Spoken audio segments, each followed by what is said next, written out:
আগামী 30 কর্মদিবসের মধ্যে এই জুলাই ঘোষণাপত্র নিয়ে ঘোষণা করা হবে।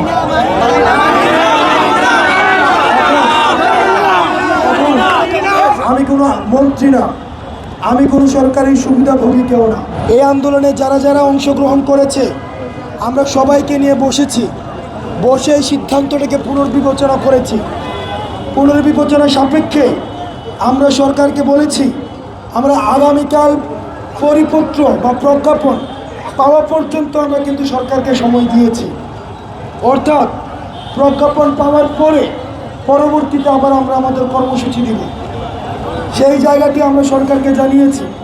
একই সাথে আমরা সরকারকে জানিয়েছি আওয়ামী লীগের কার্যক্রম নিষিদ্ধ করে এই যে ট্রাইব্যুনালের মধ্য দিয়ে বিচার কার্যক্রমের মাধ্যমে নিষিদ্ধ করার যে বিষয়টি, সেটিকে আমরা কিন্তু ইতিবাচকভাবে দিচ্ছি। এই বিষয়টি কিন্তু আমরা জানিয়েছি, কারণ ট্রাইব্যুনালে যখন আওয়ামী লীগের বিচার শুরু হবে, একটা খুনি এবং একটা ফ্যাসিস্ট সংগঠন হিসেবে বিচার কার্যে প্রমাণিত হওয়ার জন্য যা যা উপকরণ প্রয়োজন, আওয়ামী লীগ যদি একটা বিচার যদি দল হিসেবে আওয়ামী লীগের বিরুদ্ধে যায়, তাহলেও কিন্তু দল হিসেবে স্থায়ীভাবে নিষিদ্ধ হয়ে যাবে। আওয়ামী লীগ যেসব অপকর্ম করেছে, আমরা বিশ্বাস করি আইসিটি ট্রাইব্যুনালের মধ্য দিয়ে স্থায়ীভাবে দল হিসেবে নিষিদ্ধ হবে। আমরা পরবর্তীতে আপনাদের যে পরবর্তীতে যাবি যে জুলাই ঘোষণাপত্র, এতদিন পর্যন্ত কিন্তু সরকার জুলাই ঘোষণাপত্র নিয়ে কিন্তু নির্দিষ্ট কোনো সময় সীমা কখনো যায় নাই।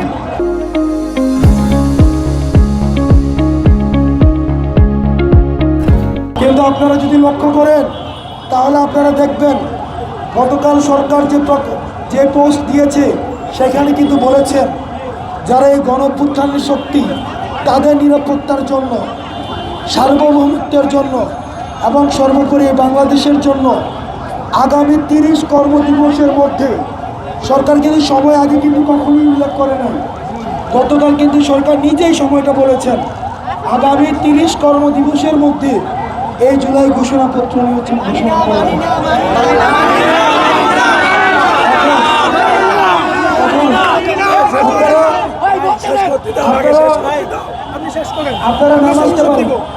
আপনারা না মানতে পারেন, আমি বলবো না আপনারা মানেন।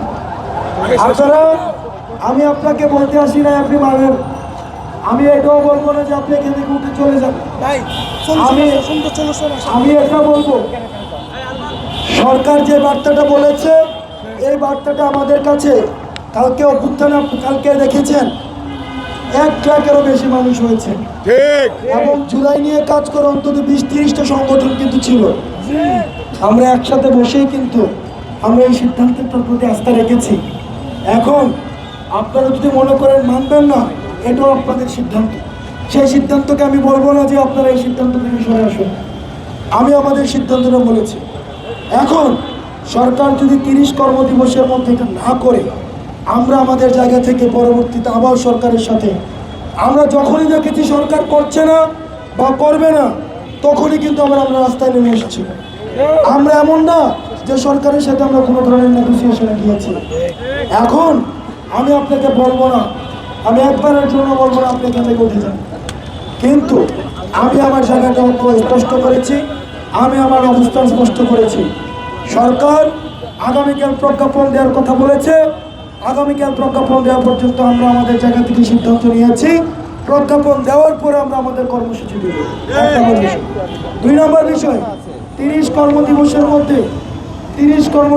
মধ্যে সরকার বলেছে জুলাই ঘোষণাপত্র দিবে, যদি না দেয় তারপরে আমরা আমাদের জায়গা থেকে সিদ্ধান্ত দেব। এখন আপনারা যদি মনে করেন যে এই সিদ্ধান্ত আপনারা মানবেন না, এটা আপনাদের বিষয়। আমি আপনাদেরকে একবারের জন্য বলবো না যে আপনারা রাস্তা থেকে উঠে যান। আপনাদের প্রতি আমাদের পূর্ণ আস্থা, পূর্ণ সমর্থন। আপনারা যখন যমুনাতে গিয়েছেন, আমি আপনাদেরকে যে কথা দিয়েছি, আমি শতভাগ না রাখতে পারলেও আমি তড়িৎ গতিতে সেগুলো ব্যবস্থা নিয়েছি। আপনাদের কিন্তু এখন কিন্তু গ্যাজেট হচ্ছে, এবং এককালীন বিভিন্ন এবিসি ক্যাটাগরি টাকা দেওয়ার ভাই আমরা এটা চাই না, আমরা সনদ চাই ভাই, আমরা এটা সনদ চাই, আমরা সনদ চাই ভাই, আমরা ডিস্টার্ব না ভাই। আপনাদের কাছে আংশিক তথ্য রয়েছে, আপনাদের কাছে পূর্ণাঙ্গ তথ্য নাই। আপনাদের পূর্ণাঙ্গ তথ্যের উপরে আপনাদের আস্থা রাখতে হবে। আপনারা আমার প্রতি রাগ করতে পারেন, আমি আপনাদের ভাই, আমার প্রতি আপনাদের অধিকার আছে। আপনারা আমার প্রতি ক্ষোভ দেখাতে পারেন। আমি কোনো মন্ত্রী না, আমি কোনো সরকারি সুবিধাভোগী কেউ না। সুতরাং ভাই হিসাবে আপনার প্রতি আমার অভিযোগ থাকতে পারে, আমার প্রতি আপনার রাগ থাকতে পারে, অনুযোগ থাকতে পারে। আবার দিন শেষে আমরা কিন্তু আবার একসাথে কিন্তু আন্দোলন করি।